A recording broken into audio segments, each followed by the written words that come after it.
ইতিপূর্বে বক্তব্য দিয়ে ফেলেছি। আলহামদুলিল্লাহ, আজকের এই বিদায় অনুষ্ঠানের সম্মানিত সভাপতি, প্রধান অতিথি, বিশেষ অতিথিবৃন্দ এবং বিএনপি প্রেরণা কর্মী এবং সমর্থক বৃন্দ, সকলকে আমার আন্তরিক সালাম এবং শুভেচ্ছা।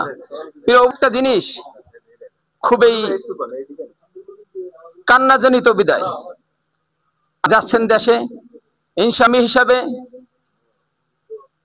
কাজ করবেন বলিষ্ঠভাবে এবং তার পরিবার পরিজন নিয়ে সুখে এবং শান্তিতে থাকবেন, এই প্রত্যাশা রেখে আমি আমার সংক্ষিপ্ত বক্তব্য শেষ করছি। আসসালামু আলাইকুম ওয়া রাহমাতুল্লাহি ওয়া বারাকাতুহু। ফারুক সিকদার সাহেব, এখন আমাদের যিনি আমাদের বাংলাদেশে যাবেন, আমাদের মনির হক ভাই অনেক কিছু বলবেন। ধন্যবাদ। আসসালামু আলাইকুম ওয়া রাহমাতুল্লাহি ওয়া বারাকাতুহু। আমি দীর্ঘ 29 বছর ধরে সৌদি আরব প্রবাস জীবনে ছিলাম এবং আমি বাংলাদেশে চলে যাইতেছি। আপনার সাথে যদি আমি কোনো ভুল ত্রুটি করে থাকি আমারে ক্ষমা করবেন।